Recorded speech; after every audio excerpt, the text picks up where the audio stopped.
Perang Jawa ini bikin bokek Belanda. Pangeran Diponegoro dianggap nggak layak untuk nerusin tahta raja Yogyakarta tuh. Karena dia tidak lahir dari istri permaisuri yang sah. Pihak internal keraton itu dicekoki oleh budaya-budaya barat, minuman keras, perempuan-perempuan. Mereka jadi jauh dari agama, sehingga ini yang bikin Pangeran Diponegoro makin muak.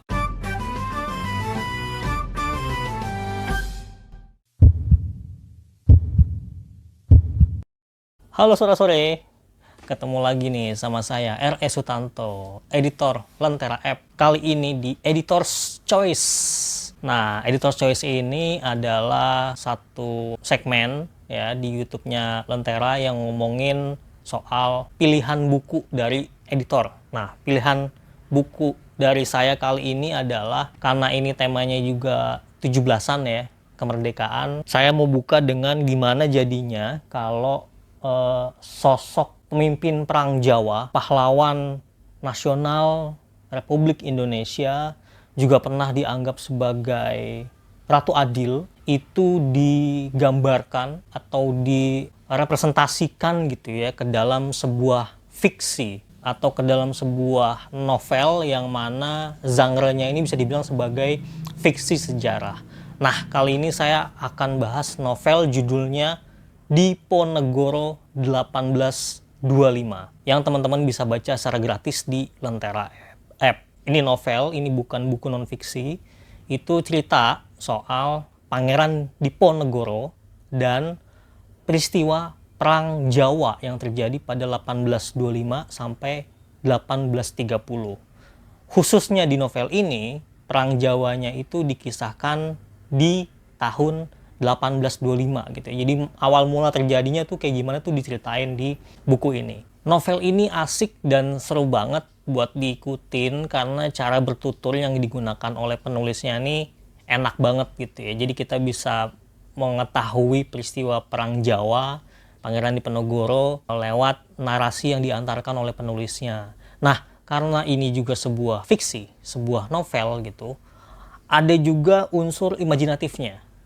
Tepatnya di novel ini juga diceritakan ada bumbu-bumbu magisnya gitu ya. Misalnya beberapa karakter yang ada di novel ini itu diceritakan memiliki kekuatan-kekuatan magis tertentu. Misalnya ilmu meringankan tubuh. Ketika saya baca cerita itu gitu ya, atau adegan itu, saya jadi keinget misalnya bagaimana saya menonton film Naruto gitu. Kayak ninja aja, jadi gampang banget berpindah dari satu tempat ke tempat yang lain gitu ya, loncat-loncat gitu. Nah, itu beberapa karakter diceritakan memiliki ilmu-ilmu seperti itu. Juga ada karakter yang memiliki ilmu kanuragan gitu, ilmu tenaga dalam. Misalnya bagaimana dia bisa melakukan pukulan jarak jauh. Dari pukulan itu nanti musuhnya yang kena akan terbakar lalu mati gitu. Nah, itu bumbu-bumbu imajinatif dan magis tadi gitu ya, ditambahkan di cerita ini gitu ya. Walaupun peristiwanya real, terjadi benar gitu ya, tapi karena ini novel gitu dan itu sebuah fiksi, maka ada bumbu-bumbu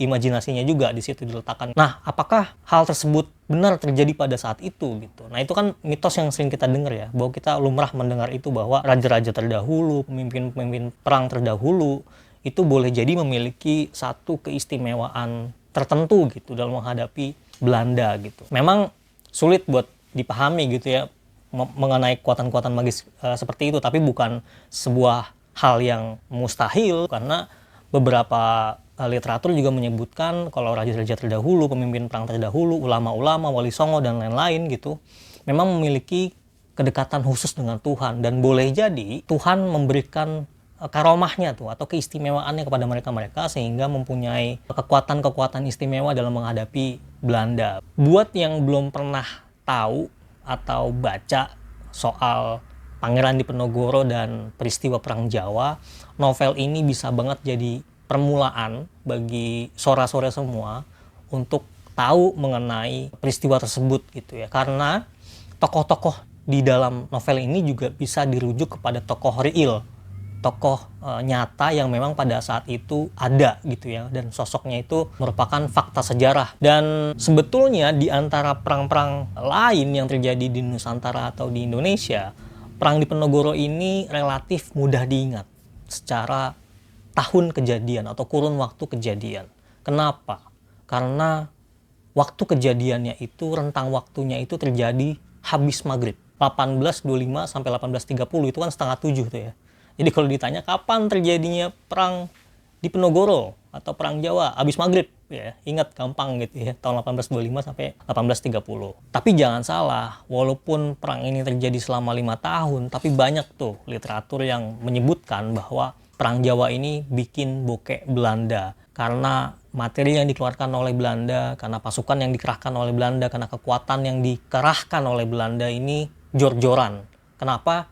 Karena strategi perang gerilya yang dilakukan oleh pasukan di Penogoro. Jadi strategi keluar masuk hutan, turun naik gunung gitu ya, pindah dari satu ke kampung lain, baur dengan penduduk desa. Itu kelebihannya yang dimiliki oleh pasukan di Penogoro ketimbang pasukan Belanda. Memang gimana sih awalnya perang Jawa itu terjadi? Jadi kalau mau dirujuk tuh pada 1811 tuh awalnya, ketika Hamengkubuwono II dilengsarkan oleh Belanda secara paksa. Hamengkubuwono ini predikat Raja Kesultanan Yogyakarta gitu ya. Nah, Hamengkubuwono II kemudian digantikan oleh Hamengkubuwono III, yang mana Hamengkubuwono III ini adalah bapaknya Pangeran Diponegoro. Jadi betul Pangeran Diponegoro ini adalah seorang pangeran karena dia adalah anak dari seorang raja gitu ya, dari seorang Raden Masuraya atau Hamengkubuwono III. Nah, sebetulnya Hamengkubuwono III ini pengen banget Pangeran Diponegoro ini meneruskan tahtanya tuh, cuma ada konflik internal, kecemburuan sosial. Pangeran Diponegoro dianggap nggak layak untuk nerusin tahta raja Yogyakarta tuh, karena dia tidak lahir dari istri permaisuri yang sah dari raja gitu. Ditambah Pangeran Diponegoro juga nggak pernah tuh punya cita-cita jadi raja Jawa. Akhirnya pada 1811 setelah Hamengkubuwono III wafat, digantikanlah dia oleh Hamengkubuwono IV atau Raden Mas Ibnu Jarot namanya, yang kala itu umurnya baru 10 tahun. Jadi bayangkan, sebuah kesultanan ya, sebuah kerajaan, bahkan yang lebih masif lagi, sebuah wilayah, sebuah daerah itu diperintah atau dikelola oleh seorang anak usia 10 tahun. Nah, maka situasi yang kaotik seperti itu makin menegaskan sikap Pangeran Diponegoro untuk keluar dari keraton. Apalagi momen ini dimanfaatkan oleh Belanda melalui residen yang ada di Keraton Yogyakarta. Residen itu apa sih? Residen ini adalah utusan Belanda, orang Belanda yang dipilih oleh pemerintah Belanda yang tugasnya adalah mengawasi, memonitoring kesultanan yang ada di Jawa. Dan kalau dalam spesifiknya si Kesultanan Yogyakarta, berarti residen ini biasanya itu residen wilayah gitu ya. Nah, residen di wilayah ini namanya residen Smeiser gitu. Dia juga mengawasi Kesultanan di Yogyakarta. Nah, residen ini memanfaatkan momentum itu gitu untuk makin melakukan intervensi ke pihak keraton gitu ya. Jadi pihak internal keraton itu dicekoki oleh budaya-budaya barat, minuman keras, perempuan-perempuan gitu ya. Mereka jadi jauh dari agama, sehingga ini yang bikin Pangeran Diponegoro makin muak. Nah, setelah dia muak, akhirnya Pangeran Diponegoro cabut tuh keluar dari keraton. Dia pulang kampung ke kampung neneknya di Tegalrejo. Kalau ngomongin jarak dari keraton itu deket banget, cuma 3-4 kilo aja gitu. Jadi di Tegalrejo ini Diponegoro digembleng, belajar ilmu agama, belajar kepemimpinan, kemudian dia jadi guru, jadi ulama, punya banyak santri ya, jadi ulama terpandang, jadi pemimpin agama di situ. Nah, disinilah kemudian Diponegoro dikenal oleh orang banyak gitu. Emang faktor-faktor apa aja sih yang melatar belakangi peristiwa Perang Jawa ini? Kalau mau disimpulkan, setidaknya ada 3 faktor. Yang pertama adalah menguatnya intervensi Belanda di dalam keraton. Yang kedua adalah pembebanan pajak yang begitu tinggi terhadap masyarakat Jawa kala itu gitu ya. Udah mah ekonomi mereka rendah, pembebanan pajak pun cukup tinggi yang dilakukan oleh pemerintahan Belanda gitu ya, ke kalangan nelayan, pedagang, petani di sana kayak gitu. Yang ketiga, ini adalah momentum sekaligus yang bikin Diponegoro murka gitu ya. Jadi residen ini berencana untuk membangun jalur kereta api, dan di mana jalur kereta api ini melewati tanah leluhurnya Pangeran Diponegoro. Nah, Pangeran Diponegoro tidak suka dengan hal itu karena ini akan merampas tanah nenek moyangnya beserta tanah warga-warga masyarakat sekitar gitu ya. Akhirnya penawanan pertama dari prajurit keraton yang diutus untuk mengukur tanah, untuk membuka lahan, itu ditawan, itu terjadi gitu ya. Dan Perang Jawa pun berkobar. Soal perang fisiknya juga digambarkan secara menarik banget tuh di novel ini. Karena lagi-lagi ya, novel ini sifatnya kan imajinatif gitu ya. ketika saya baca perang fisik, narasi soal perang fisiknya gitu ya, bentrokan antara kubunya atau pasukan Pangeran Diponegoro dengan pasukan Belanda pada saat itu saya kayak lagi nonton Samurai X tuh ya. Jadi banyak jurus-jurus, pedang, senapan, darah di mana-mana gitu. Belum lagi nanti pasukan Belanda tiba-tiba yang melewati jembatan, tiba-tiba jembatannya putus gitu ya, atau tiba-tiba ada batu-batu besar yang turun dari atas bukit, atau tiba-tiba disergap oleh pasukan Pangeran Diponegoro dari yang ngumpet di semak-semak, yang ngumpet di atas pohon gitu ya. Itu semua karena strategi perang gerilyanya Pangeran Diponegoro tuh, yang tadi diceritakan bahwa itu sempat bikin bokek Belanda gitu. Bahkan ada juga literatur yang bilang bahwa pada saat 1825 itu, pas peristiwa itu terjadi, ini lagi ada perang juga di Sumatera Barat, namanya Perang Padri gitu.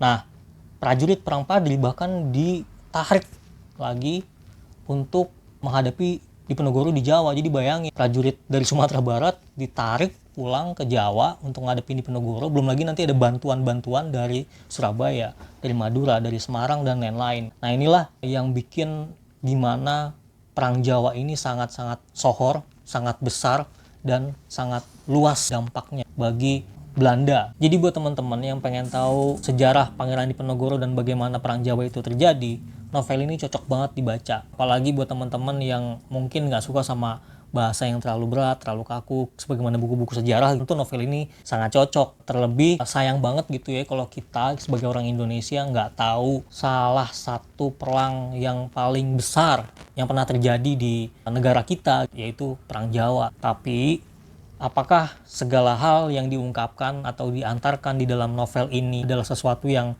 bisa dipertanggungjawabkan? Nah, ini nanti dulu, karena lagi-lagi kita balik, ini adalah sebuah fiksi. Walaupun peristiwanya itu real, kejadian itu beneran, tapi ini adalah sebuah fiksi. Kalau kita mau benar-benar mau tahu bagaimana Perang Jawa itu terjadi secara detail dengan rujukan-rujukan gitu ya, tentu pada akhirnya kita harus beralih ke buku-buku sejarah atau buku-buku non-fiksi. Tapi untuk permulaan, supaya teman-teman mengetahui bagaimana Perang Jawa atau perang-perang lain atau sejarah kita yang lain, bahkan itu bisa banget lewat novel-novel atau lewat fiksi sejarah serupa. Kalau dalam konteks ini berarti lewat novel Pangeran Diponegoro 1825. Sekian dulu ulasan dari saya. Semoga ulasan ini bisa nuntun teman-teman untuk baca novel ini, juga baca buku-buku sejarah yang lainnya, karena kita harus tahu masa lalu kita supaya bisa lebih baik menjalani masa kini. Itu aja. Jangan lupa baca novel Diponegoro 1825 cuma di Lentera App. Bye-bye.